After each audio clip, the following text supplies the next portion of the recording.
നിങ്ങളുടെ ജീവിതയാത്രയിൽ ആരൊക്കെ ഉപേക്ഷിച്ചു പോയാലും ഈ യാത്രയിൽ ദൈവം നിങ്ങളെ അല്ലെങ്കിൽ പരിശുദ്ധ അമ്മ നിങ്ങളെ കൈവിടത്തില്ല. ഒരു വിളക്ക് കത്തിക്കാനുണ്ട്. ആ വിളക്ക് മത്സരിച്ചും വഴക്ക് കൂടിയും രാഷ്ട്രീയം കാണിച്ചും പൊളിറ്റിക്സ് കളിച്ചും കെട്ടുപോയാൽ നമുക്ക് നഷ്ടം വലുതായി മാറും. നിങ്ങൾ ഓരോരുത്തരും നിങ്ങളുടെ ഭവനത്തിൽ പ്രാർത്ഥനയുടെ വിളക്ക് കത്തിക്കുന്നവരാകട്ടെ, അത് കെടുത്തുന്നവരാകരുത്.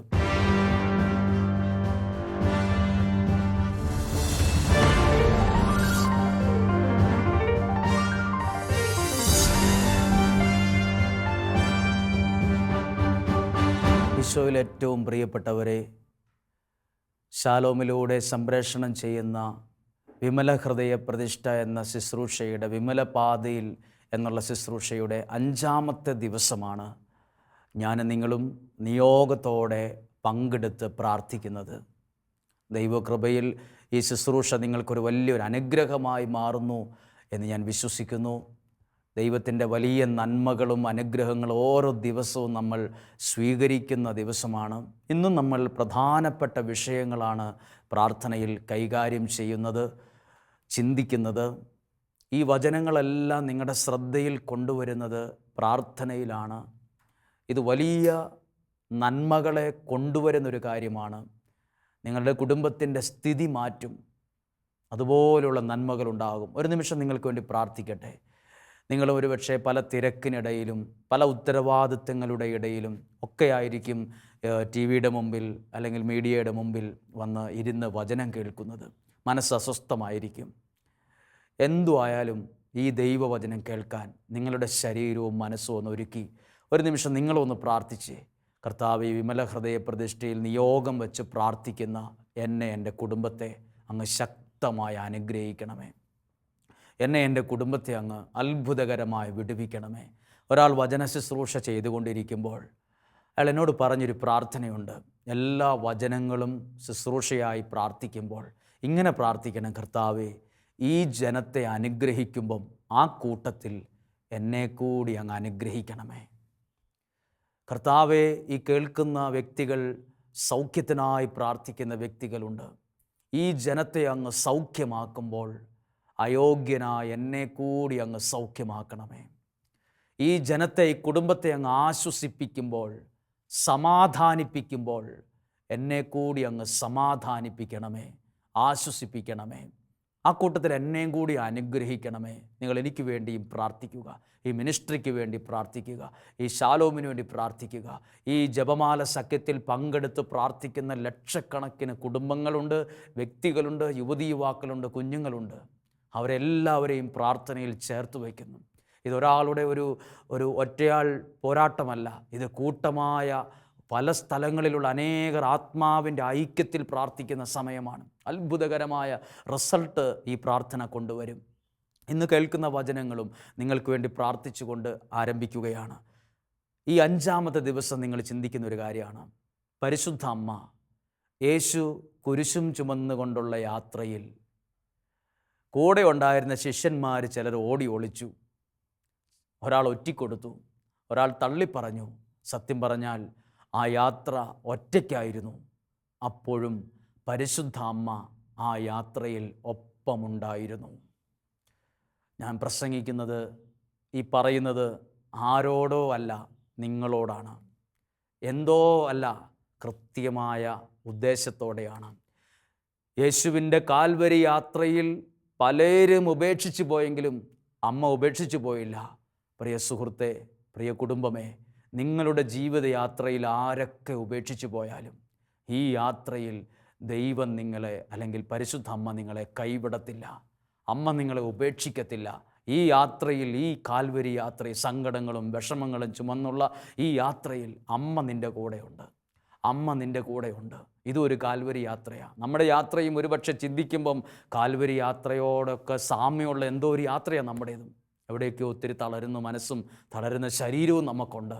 അമ്മ നിങ്ങളുടെ കൂടെയുണ്ട്. തളരാൻ സമ്മതിക്കില്ല. ഞാൻ ഇന്ന് ഈ പരിശുദ്ധ അമ്മയെക്കുറിച്ച് ചിന്തിക്കുമ്പം, അമ്മ മലയാള അക്ഷരത്തിൽ ഒരുപാട് അക്ഷരങ്ങളുണ്ടെങ്കിലും ഇതുപോലെ ചേർത്ത് വച്ചാൽ സൗന്ദര്യമുള്ള മറ്റൊരു വാക്കില്ല. ആ വാക്കാണ് അമ്മ. ഏതൊരു വ്യക്തിക്കും, എത്ര വലിയ ആളുകൾക്കും, എത്ര ചെറിയ ആളിനും ഏത് ജീവിതാന്തസ്സിലുള്ളവർക്കും അമ്മ ഒരു പ്രധാനപ്പെട്ട ഒരാളാണ്. അമ്മയില്ലാത്തൊരു വീട് പലർക്കും ആ വീട്ടിലേക്ക് പോകാൻ തന്നെ ഇഷ്ടമില്ലാത്ത അവസ്ഥയാണ്. അമ്മ അത്രയും പ്രാധാന്യമുള്ള ഒരു വ്യക്തിയാണ്. അങ്ങനെയെങ്കിൽ നമ്മുടെ ആത്മീയ ജീവിതത്തിലും അമ്മ അത്രമേൽ പ്രാധാന്യമുള്ള ഒരു വ്യക്തിത്വമാണ്.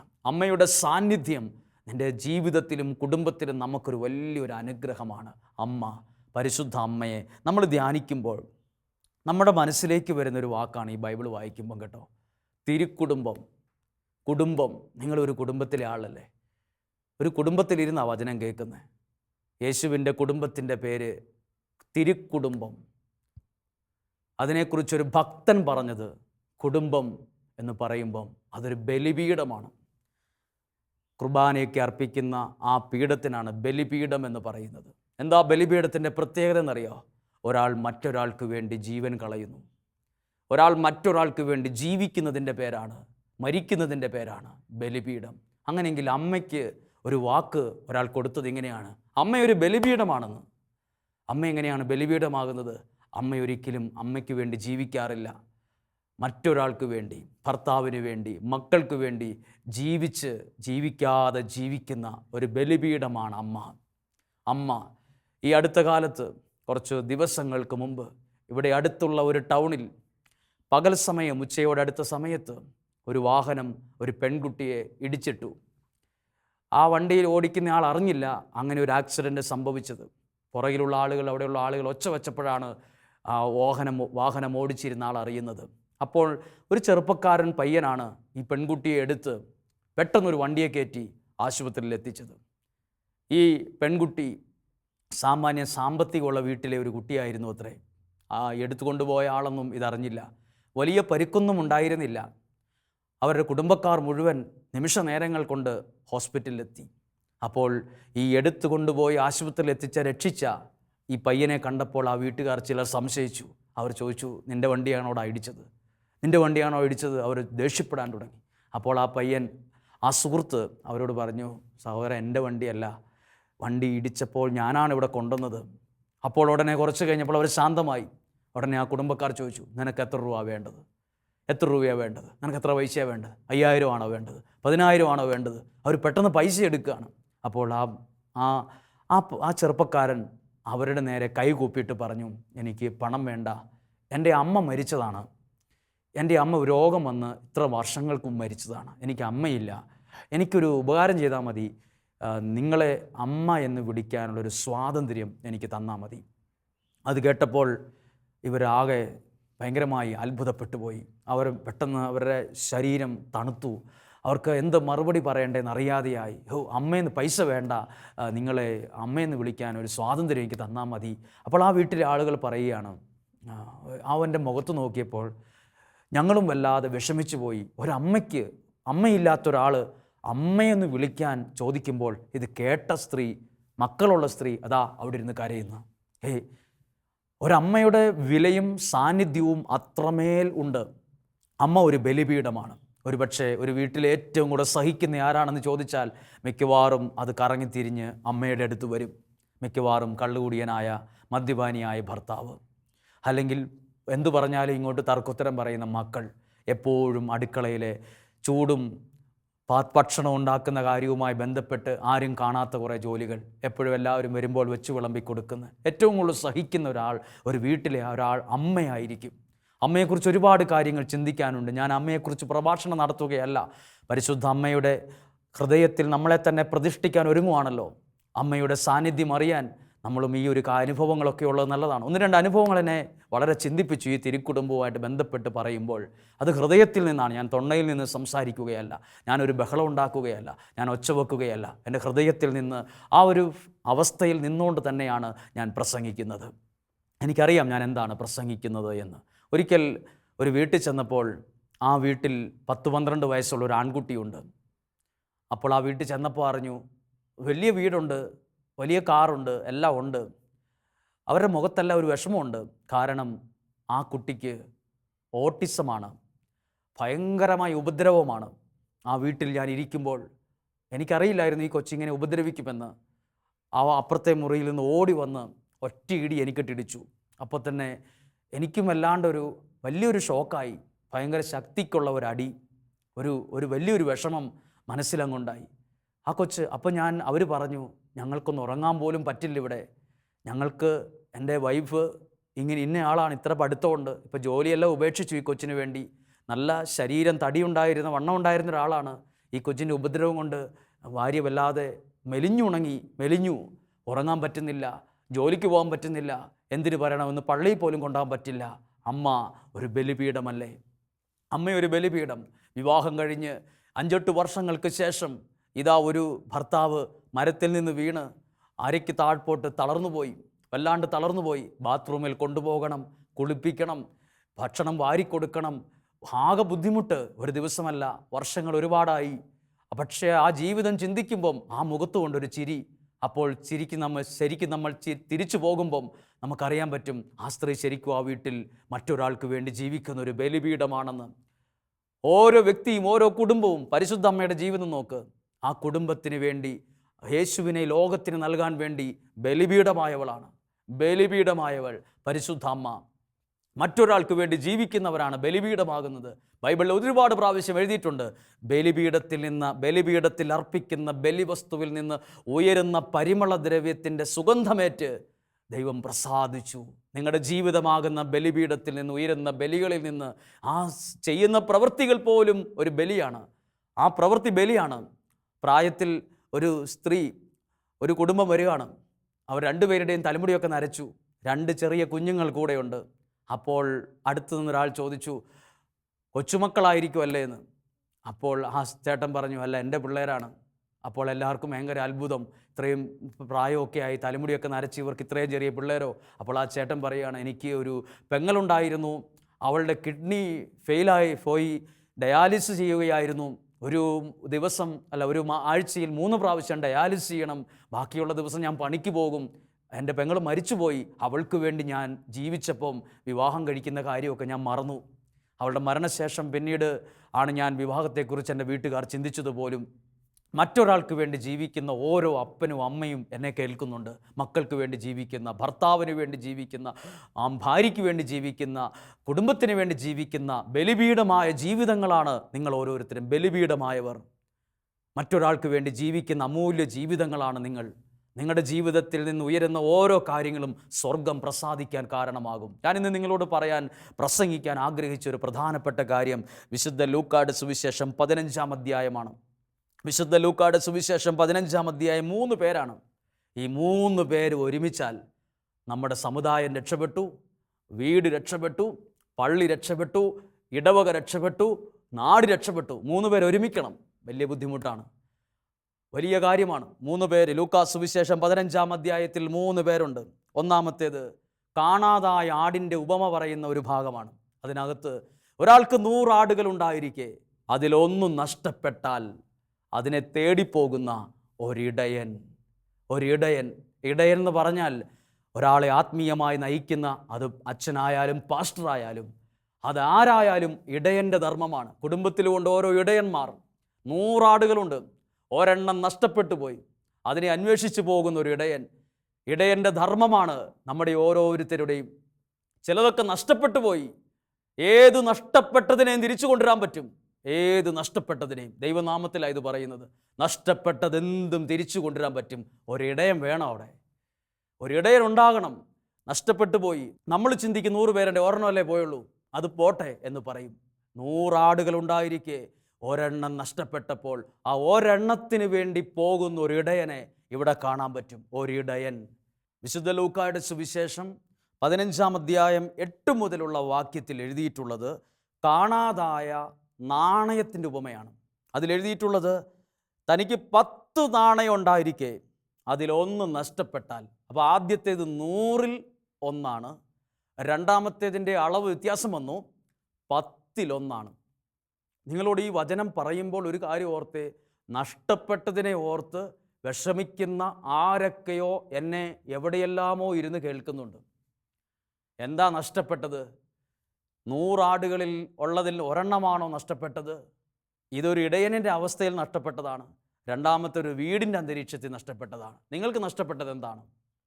സമാധാനം നഷ്ടപ്പെട്ടവരുണ്ട്, ജീവിതം നഷ്ടപ്പെട്ടവരുണ്ട്, ഭാവി നഷ്ടപ്പെട്ടവരുണ്ട്, ആരോഗ്യം നഷ്ടപ്പെട്ടവരുണ്ട്, ബന്ധം നഷ്ടപ്പെട്ടവരുണ്ട്.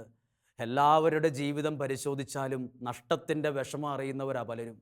ആ വേദന ചുമക്കുന്നവരാണ്. ഇപ്പോൾ തന്നെ നിങ്ങളുടെ മനസ്സിൽ ചില നഷ്ടങ്ങളുണ്ട്, നഷ്ടങ്ങളെക്കുറിച്ചുള്ള വേദനയുണ്ട്. ഇതാ നഷ്ടം വന്നപ്പോൾ, ഇതൊരു സ്ത്രീ എന്നാണ് എഴുതിയിരിക്കുന്നത്. ഞാനതിനെ അല്പം സ്വാതന്ത്ര്യത്തോടെ വിചാരിക്കുന്നു. ഇതൊരു അമ്മയാണ്, ഒരു സ്ത്രീ. തനിക്ക് 10 നാണയം ഉണ്ടായിരിക്കെ ഒന്ന് നഷ്ടപ്പെട്ടാൽ ആദ്യം ചെയ്തത് ഒരു വിളക്ക് അവിടെ കത്തിച്ചു എന്ന് എഴുതിയിട്ടുള്ളത്. വിളക്ക് കൊളുത്തി, വിളക്ക് കത്തിച്ചു അവിടെ. പ്രിയപ്പെട്ടവരെ, നിങ്ങൾ ഓരോരുത്തരും നിങ്ങളുടെ ഭവനത്തിൽ പ്രാർത്ഥനയുടെ വിളക്ക് കത്തിക്കുന്നവരാകട്ടെ, അത് കെടുത്തുന്നവരാകരുത്. ഇന്ന് കെടുത്തുന്നവരുടെ എണ്ണം കൂടുതലും വിളക്ക്, പ്രാർത്ഥനയുടെ വിളക്ക് കത്തിക്കുന്നവരുടെ എണ്ണം കുറഞ്ഞുകൊണ്ടിരിക്കുന്ന ആളുകളാണ്. ലോകത്തിലാണ് ജീവിച്ചുകൊണ്ടിരിക്കുന്നത്. എല്ലാവരും പറയുന്ന ആ വിളക്ക് ആവശ്യമില്ലെന്നാ. പക്ഷേ ഒരു കാര്യം നഷ്ടപ്പെട്ടപ്പോൾ ഈ സ്ത്രീ ആദ്യം ആ ഭവനത്തിൽ ഒരു വിളക്ക് കത്തിച്ചു. എന്താണ് വിളക്ക്? എന്താണ് വിളക്ക്? യേശു പറഞ്ഞു, ഞാൻ ലോകത്തിൻ്റെ വെളിച്ചമാണ്. അതൊരു വിളക്കാണ്, അത് കത്തിക്കണം. എന്താ നഷ്ടപ്പെട്ടത്? നഷ്ടപ്പെട്ടത് പണമാകാം, നഷ്ടപ്പെട്ടത് ജീവിതമാകാം, നഷ്ടപ്പെട്ടതെന്തും തിരിച്ചു കൊണ്ടുവരാൻ നിങ്ങളുടെ വീട്ടിൽ പ്രാർത്ഥനയുടെ ഒരു വിളക്ക് കത്തിക്കേണ്ടിയിരിക്കുന്നു. വിളക്ക് കത്തിക്കേണ്ടിയിരിക്കുന്നു. ആ വിളക്ക് കെട്ടിരിക്കാൻ പാടില്ല. പ്രാർത്ഥിക്കുന്ന നിങ്ങൾ ജീവിതത്തിൽ ഒരു വിളക്കാണ്. അതാണ് ഒരാൾ പറഞ്ഞത്, പ്രാർത്ഥിക്കുന്നവൻ ഒരു വിളക്ക് പോലെയാണ്. പ്രാർത്ഥിക്കുന്ന ഒരുവൻ വീട്ടിലുണ്ടെങ്കിൽ അവനൊരു വിളക്കാണ്. ചിലർ പറയില്ലേ, എൻ്റെ വീട്ടിലെ ഇന്നയാൾ വീട്ടിലെ വിളക്കാണെന്ന്. ജീവിതത്തിൽ ചില വിളക്ക് അത് അണഞ്ഞു പോകാൻ പാടില്ലാത്തൊരു വിളക്കാണ്. അതിനെ കത്തിച്ചു, വിളക്ക് കത്തിച്ചു. അടുത്തത് വിളക്ക് കൊളുത്തി അടിച്ചു വാരാൻ വേണ്ടി ഒരു ചൂല് കയ്യിലെടുത്തു. ആത്മീയമായ കാഴ്ചപ്പാടിൽ പറഞ്ഞാൽ എടുക്കേണ്ട ചൂല് അതും ഒരു പ്രാർത്ഥനയാണ്. ചൂല് കയ്യിലെടുത്തിട്ട് എന്തു ചെയ്തു? വിളക്ക് കത്തിച്ചിട്ട്, ഒരു നാണയമാണ് നഷ്ടപ്പെട്ടത്, അതിനെ കണ്ടു കിട്ടാൻ വേണ്ടി ഈ ചൂല് കൊണ്ട്, നമ്മളറിയാം കട്ടിലിൻ്റെ അടിയിലോ മേശയ്ക്കടിയിലോ ആണെങ്കിൽ ചൂല് കൊണ്ട് ഇങ്ങനെ അടിക്കും. അപ്പോൾ ഈ ചൂല് പോയി ഈ നാണയത്തെ തൊട്ടു. നഷ്ടപ്പെട്ടു പോയ നാണയത്തെ കയ്യിലിരിക്കുന്ന ചൂല് കത്തിച്ചു വരച്ച വിളക്കിൻ്റെ സഹായത്തോടെ ഇങ്ങനെ തൊട്ടപ്പം അത് അടുത്തടുത്ത് വന്നു. നഷ്ടപ്പെട്ടതിനെ തിരിച്ചു പിടിക്കാൻ കൊള്ളാവുന്ന ചൂലാണ് നമ്മളിന്ന് പ്രാർത്ഥിക്കുന്ന ഓരോ പ്രാർത്ഥനയും. അതെവിടെയെങ്കിലും വെച്ചാൽ പോരാ, അതുകൊണ്ട് നഷ്ടപ്പെട്ടതിനെ തൊടണം. പ്രാർത്ഥന എന്ന ചൂലുകൊണ്ട് നമ്മുടെ വീട്ടിൽ നഷ്ടപ്പെട്ടു പോയതിനെ പ്രാർത്ഥന കൊണ്ട് തൊടണം. അങ്ങനെ ഒരു ചൂലാണിത്. ഞാനതിനെ അല്പം സ്വാതന്ത്ര്യത്തോടെയാണ് വ്യാഖ്യാനിക്കുന്നത്. ഈ ചൂല് നമ്മുടേതായ സാധാരണ ജീവിതവുമായി ബന്ധപ്പെട്ട് ചിന്തിക്കുകയാണിത്. ആ ചൂല് കൊണ്ട് തൊട്ടാൽ തിരിച്ചു കിട്ടാത്ത ഒരു ജീവിതവും ഒരു നഷ്ടവും ഇല്ല, അത് തിരിച്ചു വരും. ആ ചൂല് കൊണ്ട് എഴുതിയിരിക്കുകയാണ്, അതിനെ അടിച്ചു വാരി അത് കണ്ടുകിട്ടി ഉത്സാഹത്തോടെ അന്വേഷിച്ചു. കണ്ടുകിട്ടുമ്പോൾ എല്ലാവരെയും വിളിച്ച് സന്തോഷിക്കുന്നു. പ്രിയപ്പെട്ടവരെ, ഒരു വിളക്ക് കൊളുത്തി ചൂലെടുത്ത് അടിച്ച് അതിനെ തിരിച്ചു പിടിച്ചു. ആദ്യത്തേത് ഒരു ഇടയനാണ്. ഒരുപക്ഷെ അത് നമ്മുടെ ദേവാലയമായി കാണാം. ഈ ഇടയനും ഒരു വീട്ടിലെ അമ്മയും ഒരു വീട്ടിലെ അപ്പനും ഒരുമിച്ചാൽ ഏത് നഷ്ടവും തിരിച്ചു പിടിക്കാം. അടുത്ത വാക്യം 11-ാം വാക്യത്തിൽ ധൂർത്തപുത്രൻ ഒരപ്പൻ്റെ കഥയാണ്. അപ്പനും 2 മക്കളും. അതൊരപ്പനാണ്. മുകളിലത്തേത് ഒരു അമ്മയാണ്. ആദ്യത്തേത് ഒരു ഇടയനുമാണ്. ഇവർ 3 പേരും ഒന്നിക്കണം. ഇവർ 3 പേരും ഒന്നിച്ചാൽ നമ്മൾ ഇന്ന് ലോകത്തിൽ അനുഗ്രഹിക്കപ്പെട്ടൊരു തലമുറയായി ഉയർത്തെഴുന്നേൽക്കുന്ന ബൈബിൾ പറയുന്നത്. 15-ാം അധ്യായം മുഴുവൻ നഷ്ടങ്ങളുടെ കഥയല്ല, നഷ്ടങ്ങളെ തിരിച്ചു പിടിച്ച കഥയാണ്. നമ്മുടെ ഈ ലോകത്തിൽ, ഈ കാലഘട്ടത്തിൽ നമ്മൾ ചെതറിക്കപ്പെട്ടു പോകാൻ പാടില്ല. നമ്മൾ ഒരുമിക്കണം. ഇടയനും ഒരു വീട്ടിലെ അപ്പനും ഒരമ്മയും എല്ലാം ഒരുമിച്ച് നിന്നാൽ ഒരു വ്യക്തിയും നഷ്ടപ്പെട്ടു പോകില്ല, ഒരാളും തകർന്നു പോകില്ല. തിരിച്ചും നമ്മൾ നോക്കൂ, എല്ലാവരും നഷ്ടപ്പെട്ടുകൊണ്ടിരിക്കുന്ന ലോകത്തിലാണ്. നമ്മുടെ രാജ്യത്തിലേക്ക്, നമ്മുടെ സംസ്ഥാനത്തിലേക്ക് ലക്ഷക്കണക്കിന് മയക്കുമരുന്നും ലഹരി വസ്തുക്കളുമാണ് ടൺ കണക്കിന് ഇങ്ങോട്ട് പോരുന്നത്. പഴയ നിയമത്തിൽ ഫറവോ ഒരു കാര്യം ചെയ്തു, എല്ലാ ആൺകുട്ടികളെയും കൊന്നുകളഞ്ഞു. ഒരു ചോദ്യമുണ്ട്, എന്താ പെൺകുട്ടികളെ കൊല്ലാഞ്ഞത്? ഫറവോ ഒരു ബുദ്ധിമാനാണ്. ഫറവോയ്ക്ക് ഒരു ആഗ്രഹമാണ്, ആൺകുട്ടികൾ തീരണം, പെൺകുട്ടികളെ അവർക്ക് വേണം. ഈ പെൺകുട്ടികളുടെ ഉദരത്തിൽ അവർ ഉദ്ദേശിക്കുന്ന ആളുകളുടെ കുഞ്ഞുങ്ങൾ വളരും. അതാണ് ഫറവോയുടെ ഉദ്ദേശം. അത് സുവിശേഷത്തിലേക്ക് വരുമ്പോൾ ഹേറോദോസും ഇതേ കാര്യം ചെയ്തു. ആൺകുട്ടികളെ എല്ലാം കൊന്നുകളഞ്ഞു. ആൺകുട്ടികളെ മാത്രം കൊന്നതെന്ത്? അതേ പ്രായത്തിലുള്ള പെൺകുട്ടികളെ കൊല്ലാൻ പാടില്ലായിരുന്നോ? പെൺകുട്ടികളെ അവർക്ക് വേണം. ഇന്ന് ലോകത്തിൽ ചിന്തിച്ചു നോക്ക്, ഈ എല്ലാ ആൺകുട്ടികളെ നശിപ്പിക്കാനാണ് പലതിൻ്റെയും വ്യഗ്രത. മയക്കുമരുന്ന് കൊടുത്തും ലഹരി കൊടുത്തും എല്ലാ കൊള്ളരുതായ്മകളിലേക്കും ഈ തലമുറയെ കൊണ്ടുവന്ന് ഒരു സമുദായത്തെ, ഒരു സമൂഹത്തെ തകർത്ത് കളയാൻ ശ്രമിക്കുന്ന ദുഷ്ടശക്തികൾ പുറത്തുണ്ട്.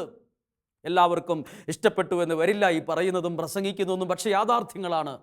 പക്ഷെ നമ്മളും ഉയർത്തെഴുന്നേൽക്കണം. നഷ്ടപ്പെട്ടതിനെ തിരിച്ചു കൊണ്ടുവരാൻ യുദ്ധം ചെയ്യാനല്ല പറഞ്ഞത്, പ്രാർത്ഥനയിൽ ഒരുമിക്കണം. ഒരു വിളക്ക് കത്തിക്കാനുണ്ട്. ആ വിളക്ക് മത്സരിച്ചും വഴക്ക് കൂടിയും രാഷ്ട്രീയം കാണിച്ചും പൊളിറ്റിക്സ് കളിച്ചും കെട്ടുപോയാൽ നമുക്ക് നഷ്ടം വലുതായി മാറും. നമുക്ക് നഷ്ടം വലുതായിക്കൊണ്ടിരിക്കുന്ന ലോകത്താ ജീവി. നമ്മുടെ നഷ്ടങ്ങൾ കൂടിക്കൊണ്ടിരിക്കുകയാണ്. നഷ്ടങ്ങൾ നികത്താൻ പറ്റാത്ത നഷ്ടങ്ങളാണ് ഓരോ ദിവസവും ഉണ്ടാകുന്നത്. ഒരുമിക്കേണ്ട 3 ശക്തികളാണ്: ഒരു ഇടയനും ഒരപ്പനും ഒരമ്മയും. ഒരു വീട്ടിലൊരപ്പനും അമ്മയും ഒരുമിക്കണം. അപ്പനും അമ്മയും ആ ഇടയനും ഒറ്റക്കെട്ടായി നിന്നാൽ നഷ്ടപ്പെട്ടത് ആടായിക്കൊള്ളട്ടെ, നഷ്ടപ്പെട്ടത് മനുഷ്യനായിക്കൊള്ളട്ടെ, നഷ്ടപ്പെട്ടത് സാമ്പത്തികമായിക്കൊള്ളട്ടെ, ഈ കൂട്ടായ്മയിൽ തിരിച്ചു പിടിക്കാൻ പറ്റും. ഈ വിമല ഹൃദയ പ്രതിഷ്ഠയുടെ ഈ 5-ാമത്തെ ദിവസം കേട്ട ഈ വചനമുണ്ടല്ലോ, അത് നിങ്ങളുടെ ജീവിതത്തിൽ ചലിപ്പിക്കുന്ന ഒരു ശക്തിയാണ്. കേവലം 20-25 മിനിറ്റ് കൊണ്ട് ഈ വചനം തീർന്നാലും 25 മിനിറ്റ് കഴിയുമ്പോൾ ഈ വചനം അടച്ചു വയ്ക്കാതെ നിങ്ങൾ അതിനെക്കുറിച്ച് ചിന്തിക്കണം. ഇതിനകത്തുള്ള ഓരോ ഭാഗവും മണിക്കൂറുകൾ പ്രസംഗിക്കാനുള്ള വിഷയമാണ്. കേവലം 10 മിനിറ്റ് കൊണ്ട് പറഞ്ഞ് അവസാനിപ്പിക്കുന്ന ഒരു സന്ദേശം മാത്രമല്ല. ഇതിനകത്തൊരു ജീവിതമുണ്ട്. ഒരു ജീവിതമുണ്ട്. ഒരു പ്രതീക്ഷയോടെ ഇരിക്കുന്ന ഒരു അപ്പനാണ് അവസാനത്തേത്. ചൂലെടുത്ത് വിളക്ക് കത്തിച്ച ഒരമ്മ. ഇടയനോ ഒരെണ്ണേ പോയുള്ളെന്ന് വിചാരിച്ച് 99 അവിടെ ഇട്ടിട്ട് കണ്ട് കിട്ടുവോളം പോയി അതിനെ തോളത്ത് വച്ച് സ്നേഹത്തോടെ അതിൻ്റെ അടിയും ഇടിയും കുത്തും തെറിയും പറയാതെ അതിനെ ചേർത്ത് തോളത്തിട്ട് കൊണ്ടുവരുന്ന ഒരു ഇടയൻ. നാണയം നഷ്ടപ്പെട്ടപ്പോൾ അതിനെ തിരിച്ച് പിടിക്കാൻ വേണ്ടി ഒരു വിളക്ക് കത്തിച്ചു വെച്ചു, കയ്യിലൊരു ചൂലെടുത്തു. എന്തെങ്കിലും നഷ്ടപ്പെട്ടിട്ടുണ്ടോ? മക്കൾ നഷ്ടപ്പെട്ടോ? സാമ്പത്തികം നഷ്ടപ്പെട്ടോ? എന്ത് നഷ്ടപ്പെട്ടാലും ഒരു വിളക്ക് കത്തിക്ക്. വലിയ ചിലവൊന്നുമില്ല. പ്രാർത്ഥിക്കുക. ഒരു നിമിഷം ഞങ്ങൾ ആ സമർപ്പിച്ച് പ്രാർത്ഥിക്ക്. കയ്യിലിരിക്കുന്ന ചൂല് കട്ടിലിൻ്റെ അടിയിലോ മേശയ്ക്കടിയിലോ പോയ നാണയത്തെ ചെസ്റ്റ് തൊട്ടപ്പം ആ ചൂലിൻ്റെ ഒപ്പം നാണയം കയ്യിൽ വന്നു. ഇതുപോലെ പ്രാർത്ഥനയാകുന്ന ആ ചൂലുകൊണ്ട് നഷ്ടപ്പെട്ടതിനെ തൊടാൻ പറ്റുമോ നിങ്ങൾക്ക്? അത് നിങ്ങളുടെ വീട്ടിലിരുന്ന് നടത്താൻ പറ്റും, നിങ്ങളുടെ കുടുംബങ്ങളിലിരുന്ന് നടത്താൻ പറ്റും. അങ്ങനെ ചെയ്യുമ്പോൾ നഷ്ടപ്പെട്ടത് കയ്യിൽ വരും. നഷ്ടപ്പെട്ടത് നമ്മുടെ ജീവിതത്തിൽ തിരിച്ചു വരും. എന്നിട്ട് സന്തോഷിക്കും. എന്നിട്ടോ 3-ാമത്തേതോ പ്രതീക്ഷയോടെ നിൽക്കുന്ന ഒരപ്പൻ. ഇറങ്ങിപ്പോയൊരു മകൻ ദൂർത്തടിച്ച് തോന്നിവാസം ജീവിക്കുക, പക്ഷെ അവന് വേണ്ടി പ്രതീക്ഷയോടെ നിൽക്കുന്ന ഒരപ്പനും ഒരമ്മയും ഒരിടയനും. ഇതാ ലൂക്കാസ് വിശേഷം 15-ാം അധ്യായം. വിമല ഹൃദയ പ്രതിഷ്ഠയുടെ സമയത്ത് നമുക്കൊന്ന് ആഗ്രഹിക്കാം. തമ്മിൽ തല്ലേണ്ടവരല്ല, പ്രശ്നം ഉണ്ടാക്കേണ്ടവരല്ല, അല്ലെങ്കിൽ ഈച്ചയെ പോലെ തമ്മിൽ കുത്തിച്ചാകേണ്ടവരല്ല. നമ്മൾ ഒരുമിക്കേണ്ടവരാണ്. നമുക്ക് ഒരുപാട് കാര്യങ്ങൾ ലോകത്ത് ചെയ്യാനുണ്ട്. ദൈവം നമുക്ക് ജെറുതയല്ല ജീവനും ജീവിതവും തന്നത്. ഒരുപാട് കാര്യങ്ങൾ ചെയ്യാനുണ്ട്. നിങ്ങളെ നോക്കിയിട്ട്, നിങ്ങളുടെ കണ്ണിൽ നോക്കിയിട്ടാണ് ഞാനിത് പറയുന്നത്. നിനക്ക് ഒരുപാട് കാര്യം ചെയ്യാനുണ്ട്. ഇടയൻ എന്ന നിലയിലും അപ്പൻ എന്ന നിലയിലും അമ്മ എന്ന നിലയിലും കുറച്ച് ഭക്ഷണം മേടിച്ചു കൊടുത്തു, വസ്ത്രം മേടിച്ചു കൊടുത്തു, എന്തൊക്കെയോ പ്രാർത്ഥിച്ചു, എന്തൊക്കെയോ കടന്നു പോകാനല്ല, എന്തൊക്കെയോ ചെയ്യാനുണ്ട്. ദൈവം ഏൽപ്പിച്ച കാര്യങ്ങൾ ചെയ്യാനുള്ള ജീവിതമാണ് എന്നെ കേൾക്കുന്ന നിങ്ങൾ ഓരോരുത്തരും. അതുകൊണ്ട് നമുക്ക് ഈ വിമല ഹൃദയ പ്രതിഷ്ഠയുടെ 5-ാമത്തെ ദിവസം ഈ ഒരു നിയോഗം വെച്ച് പ്രാർത്ഥിക്കാം. നമ്മുടെ നഷ്ടങ്ങൾ മാറണം. കുടുംബം നഷ്ടപ്പെട്ടവരുണ്ട്, ഒന്ന് പ്രാർത്ഥിച്ച്. കുടുംബജീവിതം ആരംഭിച്ചു, ഇതാ 4 വഴിക്കായി, വഴക്കായി, ബഹളമായി, സംശയമായി, പ്രശ്നമായി, കോടതിയായി, പോലീസായി, തകർന്നു. നഷ്ടപ്പെട്ടത് ഇതിപ്പം തീരുമെന്ന് വിചാരിച്ചത്, പക്ഷെ ദൈവസന്നദ്ധിയിൽ പ്രാർത്ഥനയോടെയാണെങ്കിൽ നഷ്ടപ്പെട്ട കുടുംബജീവിതം തിരിച്ചു വരും.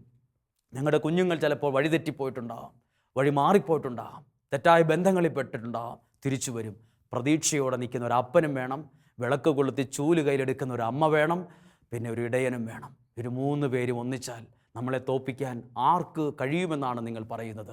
ആത്മീയമായി നമുക്ക് ഒരുമിക്കാം, നമുക്ക് ഒരുമിച്ച് പ്രാർത്ഥിക്കാം. പ്രിയപ്പെട്ടവരെ, ഇനിയും നിങ്ങൾ നിയോഗം വെച്ച് പ്രാർത്ഥിക്കാത്ത ആരെങ്കിലും എന്നെ കേൾക്കുന്നുണ്ടെങ്കിൽ ഈ ജപമാല സഖ്യത്തോട് ചേർന്ന്, ശാലോം ടെലിവിഷൻ്റെ ഈ ശുശ്രൂഷയോട് ചേർന്ന്, ഈ പ്രിയപ്പെട്ടവരോട് ചേർന്ന് നിങ്ങളും പങ്കുചേർന്ന് ഈ ശുശ്രൂഷയിലൂടെ അനുഗ്രഹം നിങ്ങൾക്ക് വേണ്ടി നിങ്ങളറിയാത്ത ആരൊക്കെയോ പ്രാർത്ഥിക്കുന്നുണ്ട് കേട്ടോ.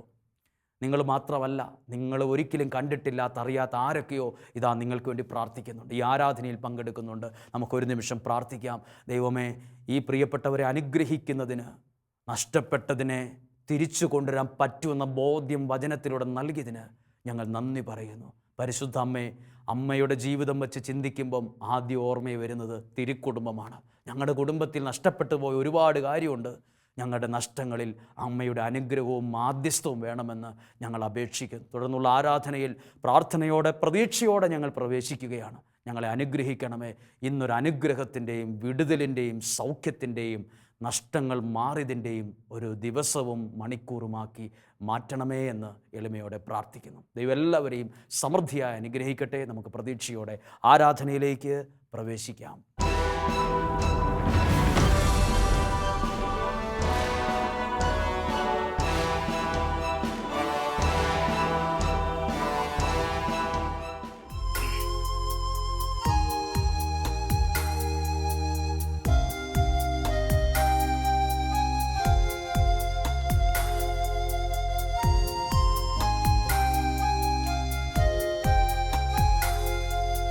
നമ്മുടെ ദൈവമിതാ നമ്മോട് കൂടെ ഇതാ, ഈയൾ താരയിൽ ഈ തിരുവോസ്തിയിൽ നമ്മുടെ ഇടയലിതാ, നമ്മുടെ ദൈവമിതാ. ഒരു ദൈവം തൻ്റെ ജനത്തിൻ്റെ കൂടെ പാർക്കാനിറങ്ങി വന്നോ. ചേർന്ന് പാടാം. ഒരു ദൈവം തൻ്റെ ജനത്തിൻ്റെ കൂടെ പാർക്കാനിറങ്ങി വന്നോ. തൻ്റെ ജനത്തോട് കാട്ടിയോരുൾ പ്രിയം ഇന്നും തുടിക്കും നീ കൂദാശയിൽ. തൻ്റെ ജനത്തോട് കാട്ടിയോരുൾ പ്രിയം ഇന്നും തുടിക്കും നീ കൂദാശയിൽ. ഇന്നും തുടിക്കും നീ കൂദാശയിൽ. നമ്മുടെ ദൈവമിതാ നമ്മോട് കൂടെ ഇതാ. പരിശുദ്ധ പരമദിവ്യകാരുണ്യ ഈശോയ്ക്ക് എന്നേരവും ആരാധനയും സ്തുതിയും പുകഴ്ചയും ഉണ്ടായിരിക്കട്ടെ. ഈ വിമല ഹൃദയ പ്രതിഷ്ഠയുടെ 5-ാമത്തെ ദിവസത്തെ വചനവും ആരാധനയിലുമാണ് നമ്മളിന്ന് പങ്കെടുക്കുന്നത്. ഈ ആരാധനയിൽ പങ്കെടുത്ത് പ്രാർത്ഥിക്കുമ്പോൾ ഈ ആരാധന, ഈ വചനമൊക്കെ ഒരു വിരുന്നാണ്. ദൈവം നിങ്ങൾക്കായി ഒരുക്കിയ ഒരു വിരുന്ന്. ഒരു വിരുന്നൊരുക്കുമ്പം അത് ആസ്വദിക്കുന്നത് അവിടെയുള്ളവർക്കൊരു സന്തോഷമാണ്. അങ്ങനെയെങ്കിൽ ഈ ആരാധനയിൽ ഭക്തിയോടെ പങ്കെടുക്കുന്ന, ഈ വിരുന്ന് ആസ്വദിക്കുന്ന നിങ്ങളെ ഓർത്ത് സ്വർഗം സന്തോഷിക്കുന്ന ദിവസമാണ്. സ്വർഗം ഒരുക്കിയ വിരുന്നാണിത്. ഈ ആരാധന എന്ന് പറയുന്നത്, ശരിക്കും പറയുന്നത്, അതൊരു വിടുതലിൻ്റെ ആരാധനയാണ്. കാരണം ദൈവം ചെയ്യുന്ന അത്ഭുത പ്രവൃത്തികൾ അനുഭവിക്കുകയാണ്. നിങ്ങൾ നിങ്ങളുടെ ഭവനങ്ങളിലിരുന്നായിരിക്കാം, അല്ല നിങ്ങളുടെ ജീവിത സാഹചര്യങ്ങളിലിരുന്നായിരിക്കാം ഈ 5-ാമത്തെ ദിവസത്തിൽ പങ്കെടുക്കുന്നത്. ലക്ഷക്കണക്കിന് ആളുകൾ, 10,000-കണക്കിന് ആളുകൾ ഇപ്പോൾ ഈ ദിവ്യകാരുണ്യത്തിൽ ദൈവത്തിൻ്റെ സാന്നിധ്യം അനുഭവിച്ചുകൊണ്ട് പ്രാർത്ഥിക്കുന്ന സമയമാണ്. നിങ്ങളെയും ഈ ഒരു വലിയ കൂട്ടായ്മയിൽ ചേർത്ത് നിർത്തുകയാണ്. ഒരാളെപ്പോലും അതിനകത്തുനിന്ന് മാറ്റി നിർത്താതെ എല്ലാവരെയും ചേർത്ത് നിർത്തിക്കൊണ്ട് ഈ പരിശുദ്ധ കുർബാനയിൽ ഏൽപ്പിച്ചു കൊടുത്ത് പ്രാർത്ഥിക്കുകയാണ്. പ്രിയപ്പെട്ടവരെ, യേശു പറഞ്ഞു, ഞാൻ ലോകത്തിൻ്റെ വെളിച്ചമാണ്. ഈ വെളിച്ചം ഈ 5-ാം ദിവസം നിങ്ങളുടെ ജീവിതത്തിൽ വരുന്ന സമയമാണ്. ഇരുട്ട് മാറിപ്പോകുന്ന സമയം. എന്താണ് ഇരുട്ട്, എന്താണ് വെളിച്ചം? ഇത് ശരിക്കും അറിയണമെങ്കിൽ രാത്രിയിലൊക്കെ 10 മണിക്കോ 11 മണിക്കോ 12 മണിക്കോ നല്ല സ്പീഡിൽ കാർ ഓടിച്ച് പോകുമ്പം, അല്ലെ വാഹനം ഓടിച്ച് പോകുമ്പം അതിൻ്റെ 2 ഹെഡ്ലൈറ്റും അങ്ങ് ഓഫായി പോകണം, കേട് വന്നു പോകണം. പെട്ടെന്ന് സ്പീഡൊക്കെ അങ്ങ് കുറയും. പിന്നെ വണ്ടി പെട്ടെന്ന് സൈഡാക്കും. പിന്നെ വാഹനം ഓടിച്ച് പോകാൻ പറ്റില്ല. അന്നേരമാണ് നമ്മൾ അറിയുന്നത് ഈ വെളിച്ചത്തിൻ്റെ വില. നമ്മുടെ കൺമുമ്പിലുള്ളത് കാണാൻ പോലും പറ്റാത്ത അവസ്ഥയാണ് വെളിച്ചമില്ലാത്ത അവസ്ഥ. അങ്ങനെയെങ്കിൽ ഈ ആരാധനയിൽ പങ്കെടുക്കുന്ന ഒരുപാട് പേർക്ക് ദൈവത്തിൽ നിന്ന് വരുന്ന ഈ വെളിച്ചം വേണം. അതിനുവേണ്ടി പ്രാർത്ഥിക്കുകയാണ്. ഈ വെളിച്ചത്തെ ഒത്തിരി പങ്കുണ്ട്. കൺമുമ്പിലുള്ളതുപോലും ചിലപ്പോൾ കാണാനും ആസ്വദിക്കാനും പറ്റാത്തവരുണ്ട്. അങ്ങനെയെങ്കിൽ നിങ്ങളുടെ ജീവിതത്തിൻ്റെ ഇരുട്ട് മാറണം, ബുദ്ധിയിലെ ഇരുട്ട് മാറണം, ചിന്തകളിൽ ഇരുട്ടുണ്ട്, ഇതെല്ലാം മാറണം. വീടൊന്ന് വെളിച്ചത്തിലേക്ക് വരണം. ഞങ്ങളുടെ ചിന്തകളും തീരുമാനങ്ങളും നിലപാടുകളും ഞങ്ങളുടെ കുഞ്ഞുങ്ങളുടെ ജീവിതമൊക്കെ ഈ ദൈവമാകുന്ന വെളിച്ചത്തിൽ നിറയണമെന്ന് എത്ര പേര് മനസ്സുകൊണ്ട് ആഗ്രഹിക്കുന്നു. അങ്ങനെയെങ്കിൽ ഈ വെളിച്ചത്തിൻ്റെ കാര്യം പറയുമ്പോൾ ഒരു കാര്യം ഓർക്ക്. നിങ്ങളുടെ വീട്ടിൽ നല്ലൊരു ഭക്ഷണമൊക്കെ ഒരുക്കി വെച്ചു, എല്ലാ ഭക്ഷണവും ഒരുക്കി വെച്ചു. സന്ധ്യയായി, പ്രാർത്ഥനയെല്ലാം കഴിഞ്ഞ് ആ ഭക്ഷണം കഴിക്കാനായിട്ട് ആ മേശയിലേക്ക് ഇരുന്നപ്പോൾ ഉണ്ട് കരണ്ട് അങ്ങ് പോയി. ഭക്ഷണ മേശയിൽ എല്ലാ വിഭവങ്ങളും നിരത്തി വച്ചിരിക്കുകയാണ്, എല്ലാം കൺമുമ്പിലുണ്ട്, കൈയെത്തുന്ന ദൂരത്തുണ്ട്. കരണ്ട് പോകുമ്പം പിന്നെ നമുക്കത് എവിടെയായി എന്തായിരിക്കുന്നു ഒന്നും അറിയില്ല. നമ്മൾ ആ ഇരുട്ടത്ത് എന്തെങ്കിലുമൊക്കെ ചെയ്താൽ ചിലതൊക്കെ നമ്മുടെ കൈ തട്ടി മറിഞ്ഞു പോവും. കൺമുമ്പിലുണ്ടെങ്കിലും ചോറ് എവിടെയായിരിക്കുന്നേ, കറി എവിടെയായിരിക്കും, ഒന്നും നമുക്ക് തപ്പിത്തടയാൻ തുടങ്ങും. വെളിച്ചത്തിന് അത്രയും പങ്കുണ്ട്. ദൈവം നമുക്കായി ഒരുക്കിയിരിക്കുന്നൊരു മേശയുണ്ട്. അതിൽ ദൈവം വച്ചിരിക്കുന്നത് കാണാൻ ആദ്യം വേണ്ടത് വെളിച്ചമാണ്. വെളിച്ചമാണ്. നിങ്ങളുടെ ഭവനത്തിൽ ഒരു വെളിച്ചത്തിൻ്റെ കുറവുണ്ട്, നിങ്ങളുടെ വ്യക്തി ജീവിതങ്ങളിൽ ആ വെളിച്ചത്തിൻ്റെ കുറവുണ്ട്. ഈ 5-ാമത്തെ ദിവസം ആ വെളിച്ചത്തിന് വേണ്ടി ഒന്ന് പ്രാർത്ഥിച്ചേ.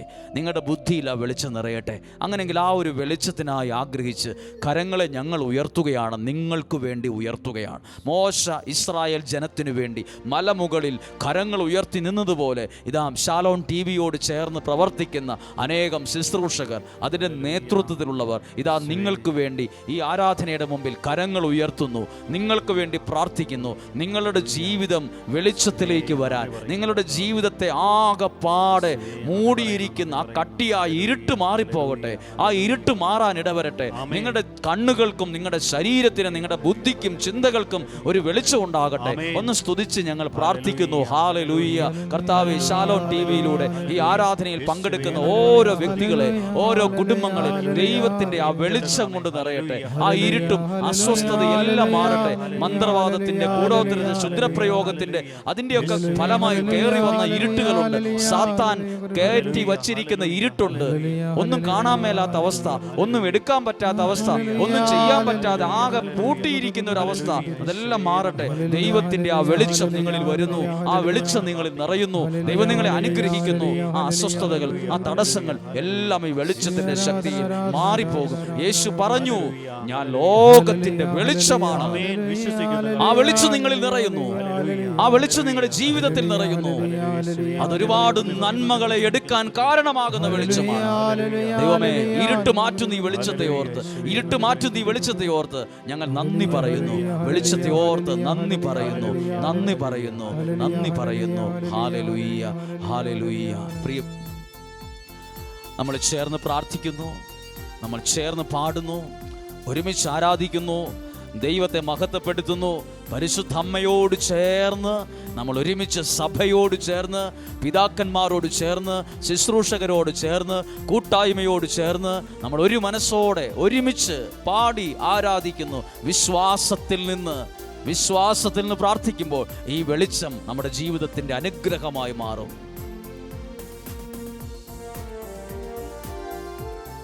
യേശുവേ, പാടി ആരാധിക്കുന്നു, പാടി മഹത്വപ്പെടുത്തുന്നു. ഞാൻ വിശ്വാസത്താൽ എൻ മുൻപിൽ ചെങ്കടൽ രണ്ടാകുന്നു. വിശ്വാസത്തോടെ പാടാമോ? ഞാൻ വിശ്വാസത്താൽ എൻ മുൻപിൽ ചെങ്കടൽ രണ്ടാകുന്നു. കാണാത്ത കാര്യങ്ങൾ കൺമുൻപിൽ എന്ന പോൽ വിശ്വസിച്ചിടുന്നു എൻ കർത്താവേ. കാണാത്ത കാര്യങ്ങൾ കൺമുൻപിൽ എന്ന പോൽ വിശ്വസിച്ചിടുന്നു എൻ കർത്താവേ. കാണുന്നു ഞാൻ വിശ്വാസത്താൽ, ഞാൻ വിശ്വാസത്താൽ എൻ മുൻപിൽ ചെങ്കടൽ രണ്ടാകുന്നു. കാണുന്നു ഞാൻ വിശ്വാസത്താൽ എൻ മുൻപിൽ ചെങ്കടൽ രണ്ടാകുന്നു. കാണാത്ത കാര്യങ്ങൾ കാണാത്ത കാര്യങ്ങൾ കൺമുൻപിലെന്ന പോൽ വിശ്വസിച്ചിടുന്നു എൻ കർത്താവേ. പാടിക്കേ. കാണാത്ത കാര്യങ്ങൾ കൺമുൻപിൽ കൺമുൻപിലെന്ന പോൽ വിശ്വസിച്ചിടുന്നു എൻ കർത്താവേ. കാണുന്നു ഞാൻ വിശ്വാസത്താൽ എൻ മുൻപിൽ ചെങ്കടൽ രണ്ടാകുന്നു. കർത്താവേ, എല്ലാ കാര്യങ്ങളെയും ഓർത്ത് നന്ദി പറഞ്ഞ് പ്രാർത്ഥിക്കാൻ ഞങ്ങൾ ഒരുങ്ങുന്നു. ഞങ്ങളെ തന്നെ സമർപ്പിച്ചുകൊണ്ട് പ്രാർത്ഥിക്കുന്നു. വിശ്വാസത്തിൻ്റെ കണ്ണുകളിൽ ഞങ്ങൾക്ക് ദൈവം ഒരുക്കിയിരിക്കുന്ന നന്മകൾ കാണാൻ, അനുഗ്രഹങ്ങളെ കാണാൻ ഇപ്പോൾ അനുഗ്രഹിക്കണമേ, അനുഗ്രഹിക്കണമേ. അങ്ങ് നൽകുന്ന ആ വെളിച്ചം ഞങ്ങളുടെ ജീവിതത്തെ ഇപ്പോൾ പ്രകാശിപ്പിക്കട്ടെ, ഞങ്ങളെ പ്രകാശിപ്പിക്കട്ടെ. പ്രിയപ്പെട്ടവരെ, ഈ ആരാധനയിൽ നിങ്ങൾ പങ്കെടുത്ത് പ്രാർത്ഥിക്കുമ്പോൾ ഇന്ന് കേട്ട ഒരു പ്രധാനപ്പെട്ട വിഷയമുണ്ട്. ഈ 5-ാമത്തെ ദിവസം നമ്മൾ കേട്ടത് അത് വിശുദ്ധ ലൂക്കായുടെ സുവിശേഷം 15-ാം അധ്യായത്തിലെ ഭാഗമാണ്. അതിൽ നമ്മൾ കാണുന്നത് ഒന്ന് കാണാതായ ആടിൻ്റെ ഉപമയും കാണാതായൊരു നാണയത്തിൻ്റെ ഉപമയും. ഒരു അപ്പന് 2 മക്കളുണ്ടായിരുന്നു, അതിൽ ഒരാൾ ധൂർത്തപുത്രനായി നഷ്ടപ്പെട്ടു പോകുന്നതും തിരിച്ചു പിടിക്കുന്ന ഒരു ഭാഗവുമാണ്. ഇന്ന് കേൾക്കുന്ന നിയോഗത്തിനൊരു പ്രത്യേകതയുണ്ട്. നഷ്ടപ്പെട്ടത് തിരിച്ചു തരുന്ന, വിശ്വാസത്തിൽ അത് തിരിച്ചു പിടിക്കുന്ന ആരാധനയാണ് ഇത്. നഷ്ടപ്പെട്ടത് തിരിച്ചു തരും, തിരിച്ചു വരുമെന്നാണ് ഈ 15-ാം അധ്യായം മുഴുവൻ പറയുന്നത്. നഷ്ടപ്പെട്ടത് എന്താ? നിങ്ങൾക്ക് നഷ്ടപ്പെട്ടത് അത് ദൈവം തിരിച്ചു വരും. പക്ഷേ കുറച്ചു പേര് ഒരുമിക്കണം. ഒറ്റയ്ക്കൊറ്റയ്ക്ക് നിന്ന കാര്യമില്ല, ഒരുമിക്കണം, കൂട്ടായ്മ വേണം. വിശുദ്ധ ഗ്രന്ഥത്തിൽ എഴുതിയിരിക്കുന്നു, 100 ആടുകളുണ്ടായിരിക്കെ ഒരെണ്ണം നഷ്ടപ്പെട്ടു പോയി. എന്താ നിങ്ങൾക്ക് നഷ്ടപ്പെട്ടത്? കുടുംബജീവിതമാണോ നഷ്ടപ്പെട്ടത്? ഭാവിയാണോ നഷ്ടപ്പെട്ടത്? സ്വപ്നങ്ങളാണോ നഷ്ടപ്പെട്ടത്? എന്താ നിങ്ങൾക്ക് നഷ്ടപ്പെട്ടത്? പണമാണോ? ജീവിതമാണോ? ഭാവിയാണോ? ആരോഗ്യമാണോ? നഷ്ടപ്പെട്ടത് ദൈവം തിരിച്ചു തരും. 100 ആടുകളുണ്ടായി, അതിലൊരെണ്ണം നഷ്ടപ്പെട്ടപ്പം ഇടയൻ പറഞ്ഞത്, പോയത് പോട്ടെ, പുകഞ്ഞ കൊള്ളി പുറത്തെന്നല്ല. നമ്മൾ പറയാറുള്ള വാക്കുണ്ട്, പുകഞ്ഞ കൊള്ളി പുറത്ത്, പോയത് പോട്ടെ, അനുഭവിച്ച് തിരിച്ച് നന്നായിട്ട് വരുമ്പം വരട്ടെ എന്ന് പറയും. അങ്ങനെയല്ല, പോയതിനെ അന്വേഷിച്ചിറങ്ങുന്ന, കണ്ടെത്താൻ അന്വേഷിച്ചിറങ്ങുന്ന ഒരിടയൻ. ഒരുപക്ഷെ ഒരപ്പൻ അമ്മ എന്ന നിലയിൽ ഇതുപോലൊരു ഇടയനാകേണ്ടവരാണ് നിങ്ങൾ. നഷ്ടപ്പെട്ട പലതുകൊണ്ട് ജീവിതത്തിൽ അത് തിരിച്ചു പിടിക്കാൻ നിങ്ങൾ പ്രാർത്ഥനയിൽ ഒരിടയനാകണം. ഒരു ഇടവകയിലെ നയിക്കുന്ന ഒരു അച്ഛനാണ് പ്രിയപ്പെട്ട അങ്ങെങ്കിൽ, ഒരു പുരോഹിതനാണ് അങ്ങെങ്കിൽ, അങ്ങ് ഈ നഷ്ടപ്പെട്ടു പോയതിനെ തിരിച്ചു പിടിക്കാൻ ആത്മാവിൽ എഴുന്നേൽക്കേണ്ട ഇടയൻ അങ്ങാണ്. ഒരാൾ പോലും നഷ്ടപ്പെട്ടു പോകാൻ അങ്ങാകുന്ന ഇടയൻ സമ്മതിക്കരുത്. കുറവുള്ളവരുണ്ട്, വഴിതെറ്റിപ്പോയവരുണ്ട്, ചീത്ത പറയുന്നവരുണ്ട്, വിമർശിക്കുന്നവരുണ്ട്. ആരും നഷ്ടപ്പെട്ടു പോകാൻ ദൈവം ആഗ്രഹിക്കുന്നില്ല. നഷ്ടപ്പെട്ടതിനെ കണ്ടെത്തി തിരിച്ചു കൊണ്ടുവന്നൊരു ഇടയൻ. 2, ഒരു സ്ത്രീ അവളുടെ കയ്യിലുണ്ടായിരുന്ന 10 നാണയത്തിൽ ഒരെണ്ണം നഷ്ടപ്പെട്ടു പോയി. ഉടനെ അവിടെ വിളക്ക് കൊളുത്തി ചൂലെടുത്ത് അടിച്ചു വാരി അതിനെ കണ്ടെത്തി. 2 അർത്ഥമുണ്ട്. അതൊരമ്മയാണെന്ന് ഞാൻ വിശ്വസിക്കുന്നു. അല്പം സ്വാതന്ത്ര്യത്തോടെ ആ വാക്യം വായിക്കുമ്പോൾ മിക്കവാറും ഒരു വീട്ടിലെ അമ്മയാണത്. നാണയം നഷ്ടപ്പെട്ടു പോയി, അത് വീട്ടിൽ നിന്ന് നഷ്ടപ്പെട്ടു പോയതാണ്. എവിടെയോ നഷ്ടപ്പെട്ടതല്ല, കടയിൽ പോയപ്പോൾ നഷ്ടപ്പെട്ടു, എവിടെയോ പോയപ്പോൾ കയ്യിൽ നിന്ന് പോയതല്ല, സ്വന്തം വീട്ടിൽ നിന്ന് നഷ്ടപ്പെട്ടതാ. എന്താ നിങ്ങൾക്ക് വീടിൻ്റെ അന്തരീക്ഷത്തിൽ നഷ്ടപ്പെട്ടത്? സമാധാനമാണോ? സ്വസ്ഥതയാണോ? ജീവിതമാണോ? എന്താ നഷ്ടപ്പെട്ടത്? ഒരു വിളക്ക് കൊളുത്തണം, ഒരു വിളക്ക് കത്തിക്കണം, എന്നിട്ടോ ചൂല് കയ്യിലെടുക്കണം. എന്നിട്ട് ആ മേശയ്ക്കടിയിലോ കട്ടിലിൻ്റെ അടിയിലോ ആണ് ആ നാണയമുള്ളത്. എന്നിട്ട് ആ ചൂലിൻ്റെ ഒരറ്റം പിടിച്ച് അതുകൊണ്ട് നീക്കി ഇങ്ങനെ അടിക്കുമ്പോൾ ചിലപ്പോൾ ആ ചൂലിൻ്റെ അറ്റം ഈ നഷ്ടപ്പെട്ട നാണയത്തെ തൊടും.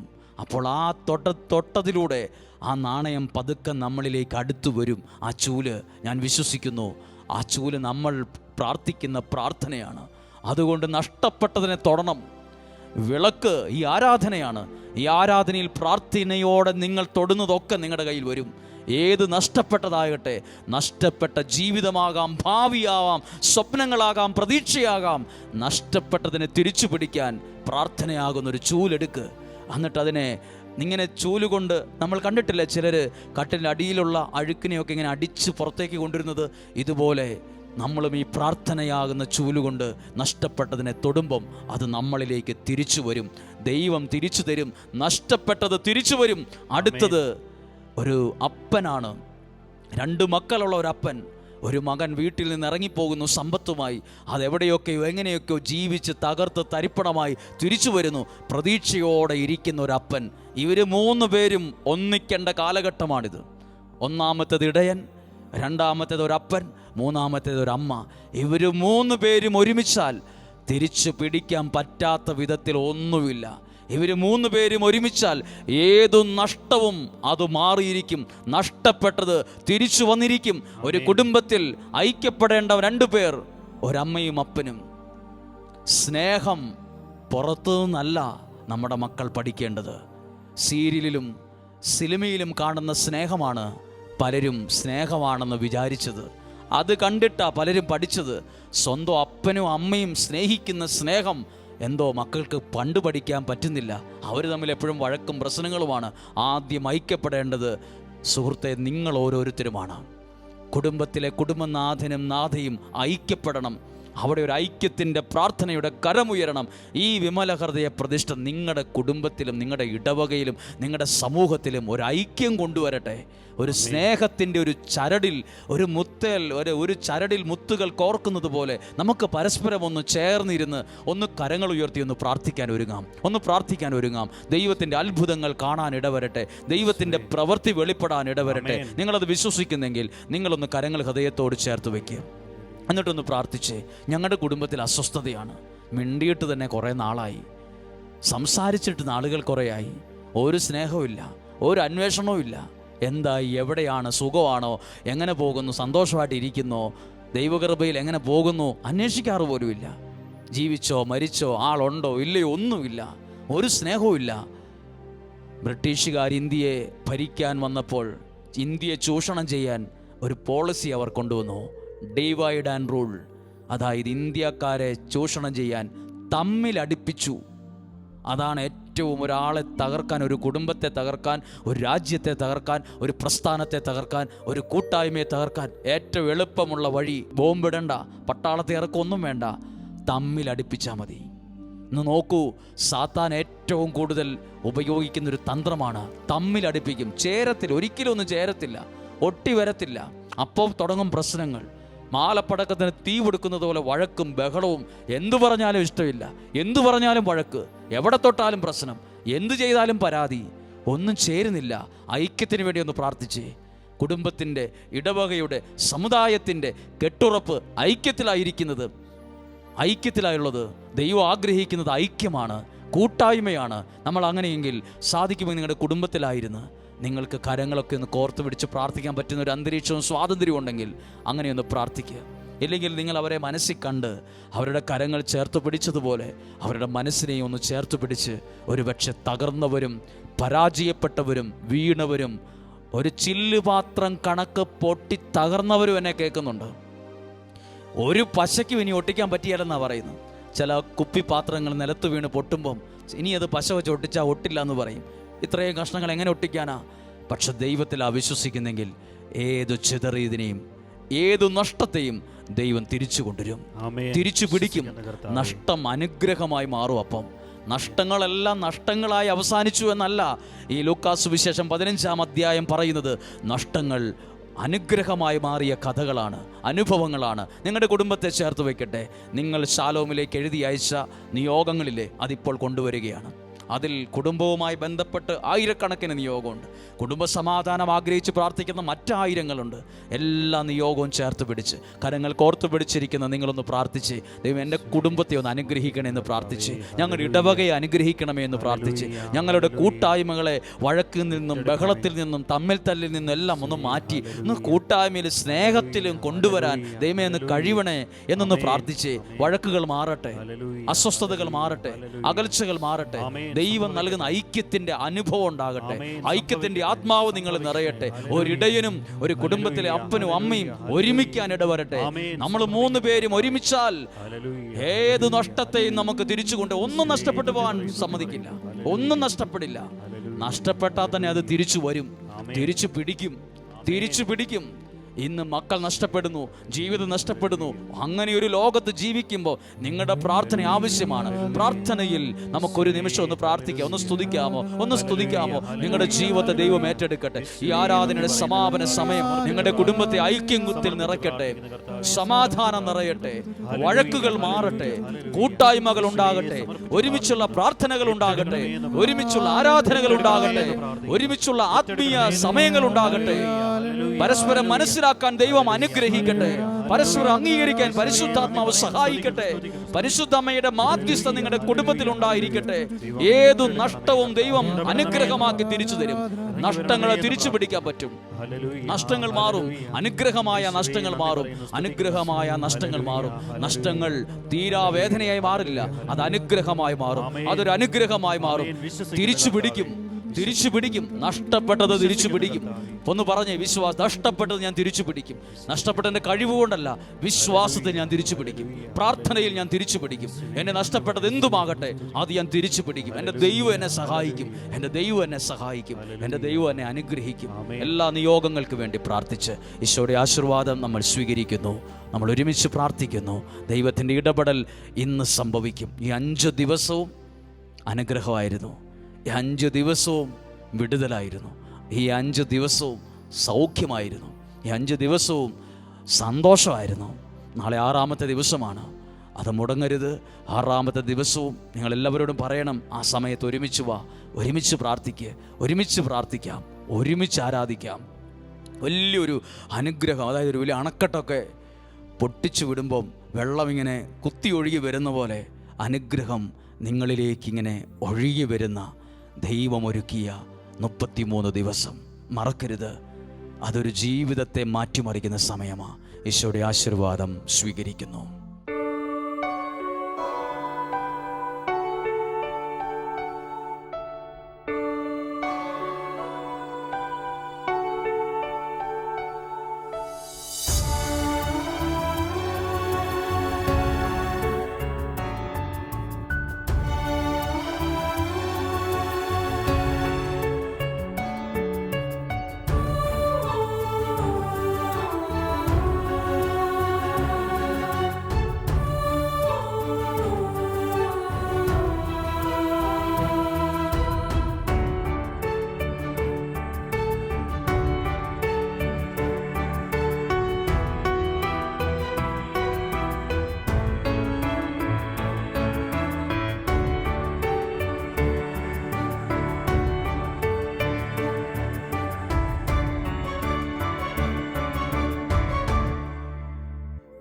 പരിശുദ്ധ പരമ ദിവ്യകാരുണ്യ ഈശോയ്ക്ക് എന്നേരവും ആരാധനയും സ്തുതിയും പുകഴ്ചയും ഉണ്ടായിരിക്കും. ഏതു നഷ്ടവും ഞങ്ങളത് മാറ്റും, അത് തിരിച്ചു പിടിക്കും, സന്തോഷത്തിന് കാരണമാക്കും. ആ ഒരു ബോധ്യത്തിൽ നിന്നുകൊണ്ട് പരിശുദ്ധ പരമ ദിവ്യകാരുണ്യത്തിന് എന്നേരവും ആരാധനയും സ്തുതിയും പുകഴ്ചയും ഉണ്ടായിരിക്കട്ടെ. ഞങ്ങളിപ്പോൾ അനുഭവിക്കുന്ന നഷ്ടങ്ങൾ തീരാവേദനയായല്ല, അത് ദൈവം വിശ്വാസത്തിൽ തിരിച്ചു തരുമെന്ന പ്രതീക്ഷയോടെ ഞങ്ങൾ അതൊരു അനുഗ്രഹത്തിൻ്റെ സന്തോഷമായി മാറും എന്ന് വിശ്വസിച്ച് പരിശുദ്ധ പരമ ദിവ്യകാരുണ്യത്തിന് എന്നേരവും ആരാധനയും സ്തുതിയും പുകഴ്ചയും ഉണ്ടായിരിക്കട്ടെ. ആമേൻ. ഇന്നത്തെ പ്രവൃത്തി.